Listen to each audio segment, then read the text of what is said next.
Welcome once again to the Call to Cinema. My name is Aaron, and we're looking into a few interesting things today, including the Texas Chainsaw Massacre Bidding War, a place where I'm going to be showing up on a hopefully fairly consistent basis, a bunch of new releases, and a whole lot more right here in the Call of Cinema.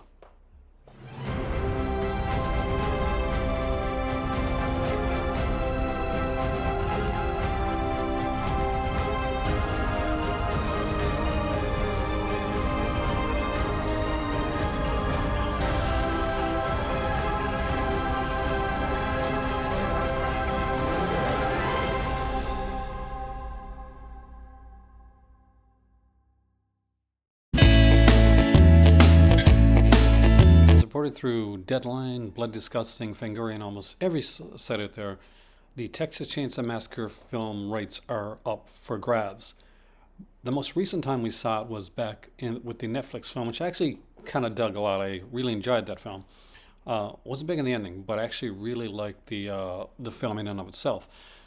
And there had planned to be a follow-up to that film, but it didn't go that way. Netflix had plans, but those plans weren't exactly Netflix to make.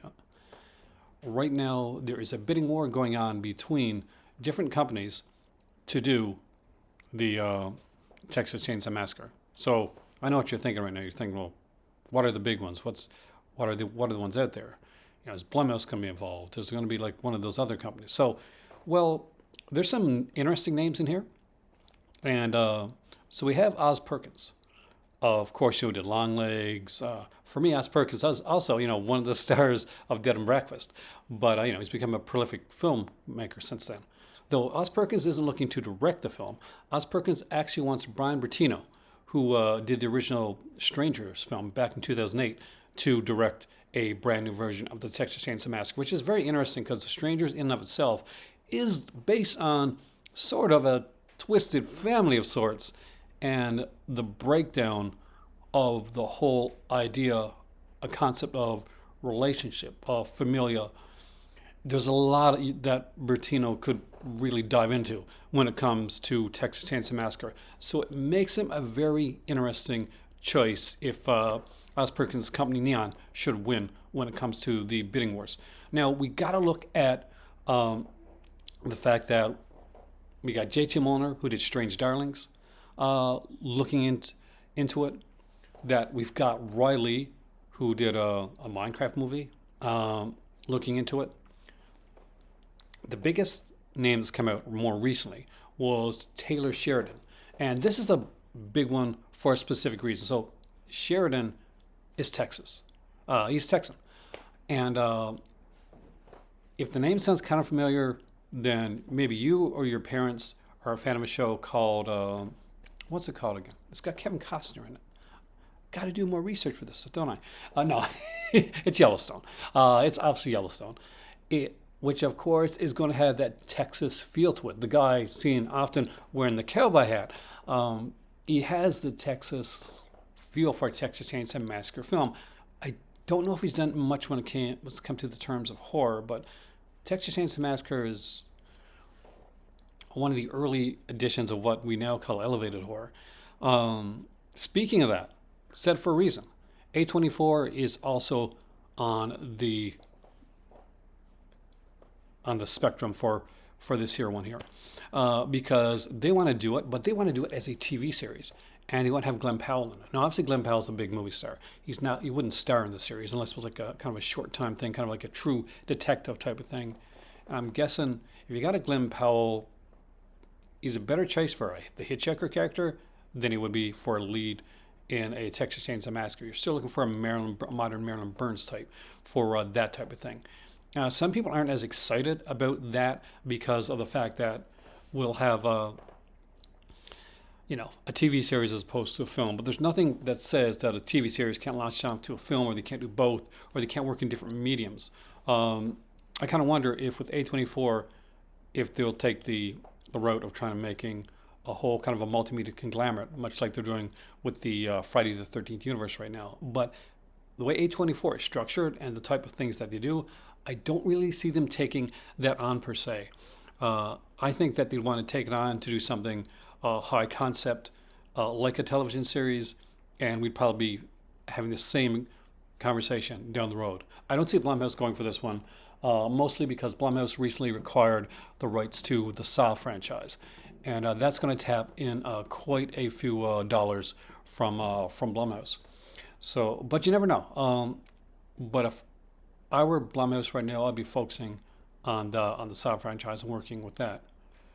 They've been late comers before, so don't rule Blumhouse out when it comes to this. It's just highly unlikely. Now, Monkey Paw, Jordan Peele's production company, are also looking to get the Texas Chainsaw Massacre franchise.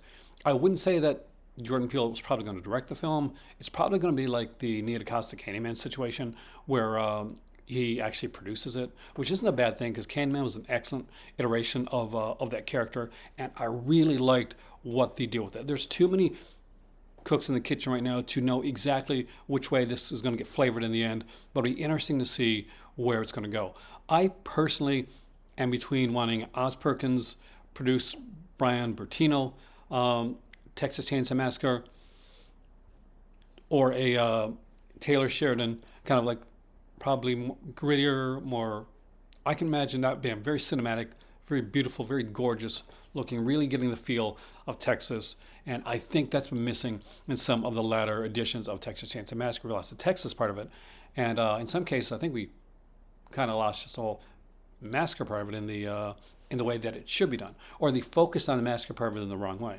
Go back and watch the original Texas Chainsaw Massacre film. It's not that bloody a film, but the subsequent sequels really focus on the fact of don't focus on the Texas Chainsaw part of it. They focus on the massacre part of it, and because of that, we're often getting sequels that are just trying to ape the original with a bigger body count and more gore, or we're getting something that wants to focus on the other aspects of the film while taking away from the family, which was what happened in the 2003 remake, where it became kind of a bloated, odd, different take on the whole family situation, which didn't work for me at all.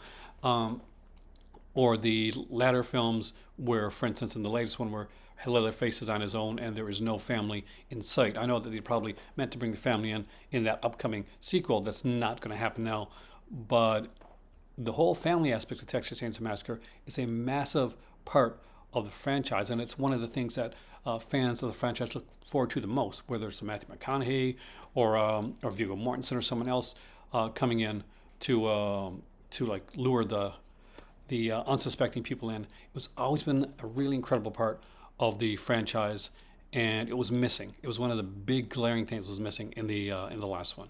So hopefully, whoever does it will focus less on the massacre part of it and more on getting a really good story with really good actors and really utilizing the scenery and the location work that is being done here. Maybe getting it back to Texas or somewhere Texas kind of adjacent, so this actually looks like a Texas Chainsaw Massacre film again and hasn't become what some of the latter stuff's become, like the later Leatherface film that was supposed to be a prequel, which unfortunately turned out to be probably the most lackluster film in the entire franchise. With that being said, Sheridan or Oz Perkins are my two picks. I think the Jordan Peele will be a great choice, and he would definitely bring a different aspect to it. J.T. Mulner, not sure. Roy Lee, also not sure on how I feel about either of them doing it. But it's going to be interesting to see the way that it goes. I really don't want to see like a Michael Bay-esque, like Mark Nespo version of this again. Something that's been overproduced and that looks gorgeous. But if you will look at it too closely, the actual structure and the narrative fall apart. And that's just me. Like over by far and large, the 2003 is a much beloved remake, one of the most beloved remakes that's out there. It just didn't work for me personally. But I'm hoping to get back to what Texas Chainsaw is, because Texas Chainsaw for me, the 1974 film, is one of the few films that I can consider a perfect film in any genre. Let me know in the comment section down below who you think should. Maybe one of these guys. Maybe there's a dark horse person or or company that you think should have the Texas Chainsaw Massacre franchise that you'd like to see? Would you like to see what David Gordon Green could do with Texas Chainsaw Massacre? I know some of you guys are upset about the Halloween stuff, but at least he was a fan who stuck with Halloween for 3 films and didn't abandon it as for a cash grab the same way most people that directed Halloween films did. But I'd be interested to hear what your thoughts are on the Texas Chainsaw Massacre, where it's going, where you want it to go, and let me know how right I am or how wrong I am in the comment section down below. Just be respectful, and let's get on to talking about something that did surprise me.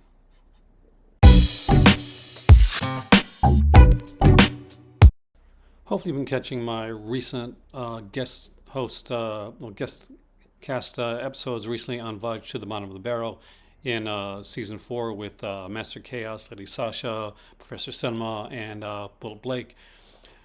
They've been a lot of fun to do, and they've had me back a few times, which was really, really cool. Over the last season, they've been restructuring and looking to bring new people in on a more kind of permanent or semi-permanent basis, and you've had a lot of interesting guests on there over this last season, which I got to luckily be a part of in a pretty major way. So for some really interesting films and some really painful films, if you've never seen Voyage to the Bottom of the Barrel, the interesting concept basically is that one of the hosts each week will task every member of the panel with 2 films that they have to watch, and they'll get together the next month and they'll talk about and rate those 2 films, with the intent and the idea being to get the worst possible films possible, the most painful films possible, to get those 0 scores to win at the end of the year for having the worst films there without totally losing your sanity. I've been lucky enough to host to guest on that for quite a while now, for around 3 or 4 shows, and this week, when we for this month's show, after we finished with some very painful films from Lady Sasha, by the way, check that episode out. They invited me to be a regular, I guess starting with with next season, or I guess from here on out. So I want to thank them for that. And if you have not been watching Voyage to the Bottom of the Barrel, it's on season 4, so you got a lot of videos to catch up on. A lot of fun and a lot of pain and a lot of joy. I want to thank them so much for that, by the way. Everybody there is incredible, and they've been really incredibly giving and knowledgeable and patient with me as I start to find get my water wings on, start to find my way into the on this voyage. So hopefully we can take this voyage for a while and see exactly how far down we can go and how much pain I can cause them when I have to choose those 2 dreaded films, because trust me, they'll be dreaded.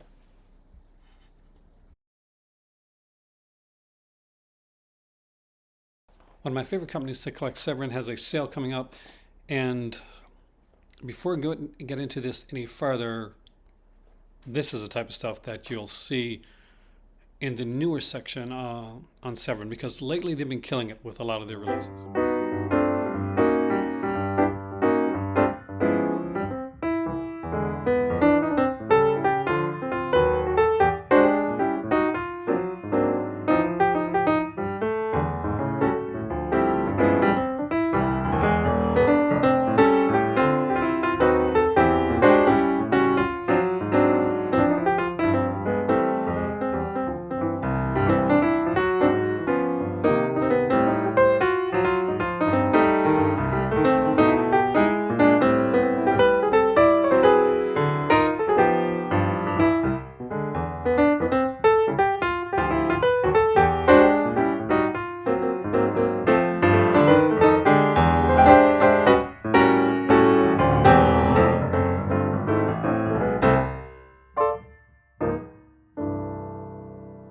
From uniquely epic box sets to directors like Peter Mediak and Russ Meyer, we're really starting to see Severin grow even more than expected. The stuff that they're putting out goes into a lot of different genres, a lot of different styles, a lot of different aspects and types of film without ever betraying exactly what Severin is. I have to say, I get excited every time Severin is going to make an announcement, and they've yet to really disappoint me on what they put out. Some of their titles can be a bit pricier, but a lot of times, for me at least, personally, I do find that Severin titles do tend to be titles that give you that bang for that extra buck that you're going to spend, whether it's a Emmanuel set or an Al Absent set or something along the lines of whether Dario Argento or the adjacent Italian horror suspense giallo titles.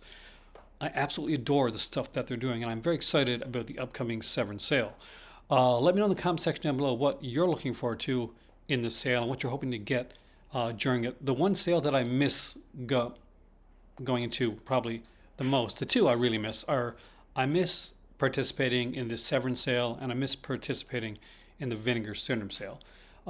I do tend to like to cover those because at least I can make sure you guys get some good stuff, even though it personally hurts me sometimes that I can't do so myself.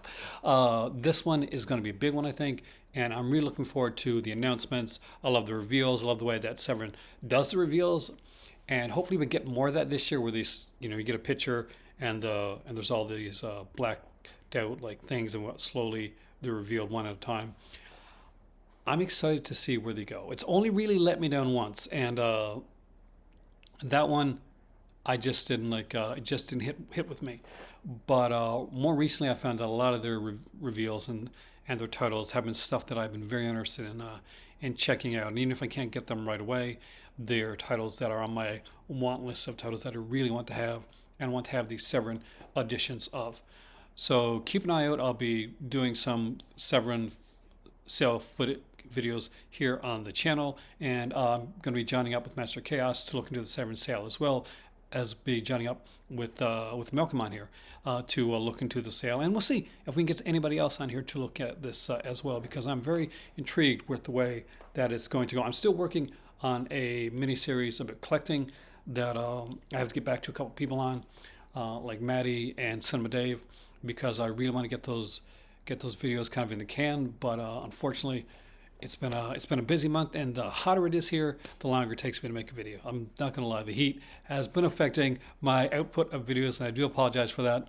I want to thank everybody for coming in today, and I will see you here next time on the Call to Cinema. This is something a little bit different, a little bit of news, a little bit of interesting stuff. And before we go, let's look at a couple of the upcoming releases that I'm kind of excited about, and give you some thoughts on some stuff that may be coming up on the channel.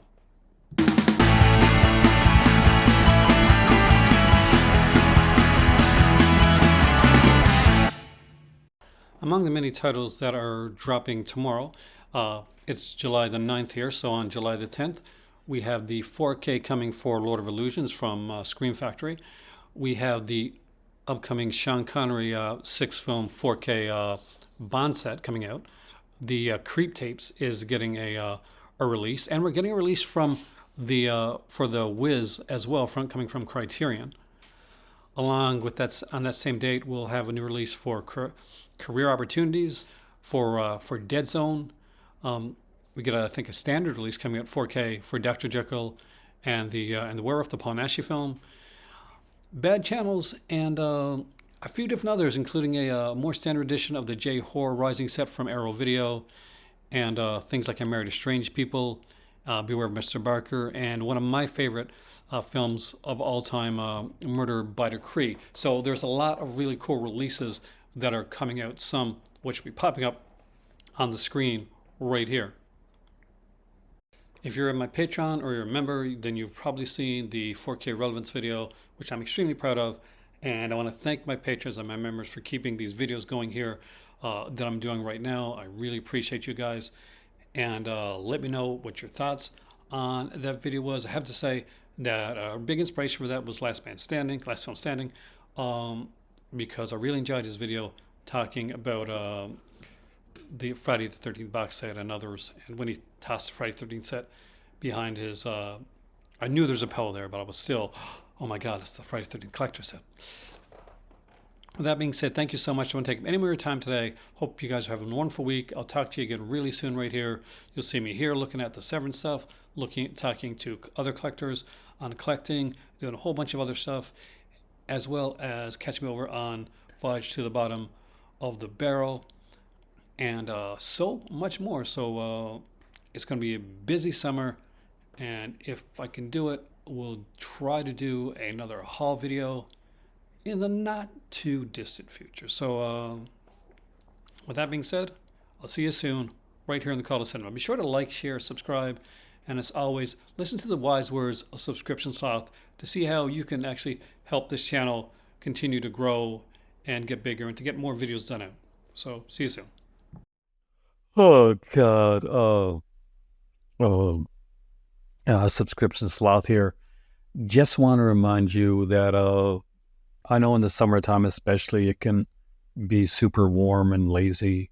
But if you're liking this video, make sure to like, share, and subscribe. And if you want to go that step farther and join the Patreon, there's a link for that down below.